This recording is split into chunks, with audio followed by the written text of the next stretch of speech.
አንድ ሰው ብር በሰረጭት ቋጥሮ በበቁሎ ሆኖ እየሄደ ወንዝ ዳር ይደርሳል። ከወንዙ ዳር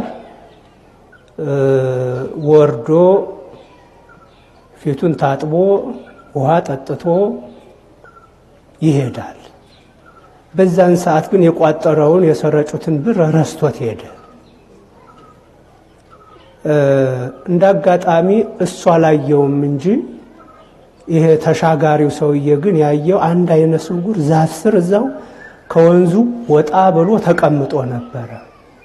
ዛፍ ስር ላይ ተቀምጦ የእንጉርጉሮ ዋሽንት እየነፋ ነበረ።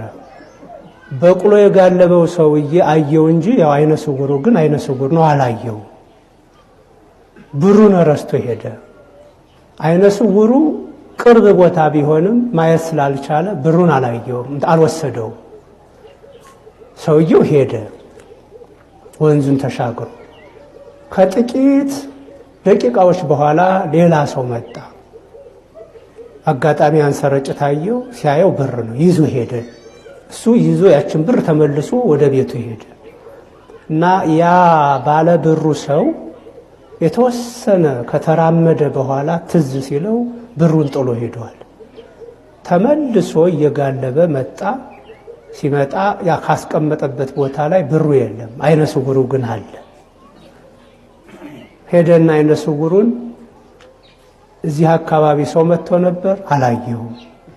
ስለዚህ እዚህ ብር ጥዬ ነበር፣ የወሰድከው አንተ ነህ፣ ስጠኝ አለው።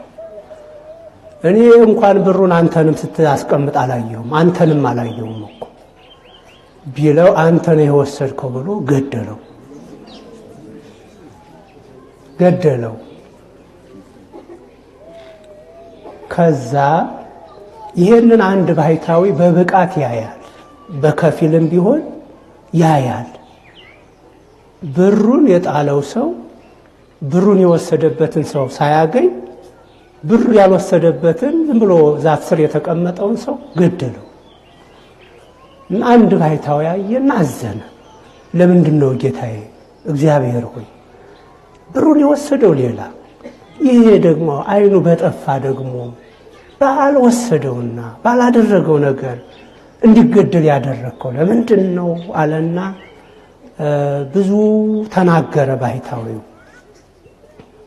አማረረ። በከፊል ነው የተገለጠለት ለካ ለሱ። እንግዲህ ያው መቼም ከእግዚአብሔር የሚሰጥ ጸጋ በከፊል እንጂ ሙሉ በሙሉ እንደ እግዚአብሔር ሆኖ ማየት አይቻልም። ስለዚህ እግዚአብሔር ምን አለው? በማታውቀው አትፍረድ አለው። ለምን ብትል ይህ አይነ ስውር ድሮ አይነ ስውር ሳይሆን የዚህን የባለ ብሩን አባት ገሎት ነበረ። ማንም ሰው አላየው። ከጊዜ በኋላ አይኑ ጠፋ። አይኑ ጠፍቶ እዚህ ቦታ ላይ ተቀመጠ። አባቱ የተገደለበት ሰው በዚህ አጋጣሚ ደሙን መለሰበት። ብሩን ደግሞ ያ አይነ ስውሩ ድሮ የገደለው ሰው ከዚያ ብሩ ወድቆ ካገኘው ሰው ወስዶ ኑሯል ከተበድሎ። ያ ሰው ሲገድለው ብሩንም ሳይመልስ ሞተ። ከጊዜ በኋላ ብሩ የተወሰደበት ሰው ደግሞ እየገሰገሰ መጥቶ ከሟቹ ልጅ እጅ ማለት ነው ብሩን ወሰደ። ብሩን የወሰደም የአባቱን ገንዘብ ነው የወሰደው። አይነ ስውሩንም የገደለው የአባቱን ደም ነው የመለሰው አለ ይባላል። እና አንዳንድ ጊዜ እኛ በማናውቀው መልኩ እግዚአብሔር ስራዎችን ሲሰራ እናያለን። ይሄን እያልኩ ያለሁት ለምንድን ነው? አንበቀል፣ በቀል የእግዚአብሔር ነው፣ ለእግዚአብሔር እንስጥ። እንዲሁ ጨለማ ነው ሰው አያየኝም ብለን በሰው ላይ የሞት እርምጃ እንውሰድ። ደም ይከሳል፣ ደም ያጋልጣል። ማን እንዳፈሰሰው ደም ይናገራል። ይሄንን ነው የሚያሳየው።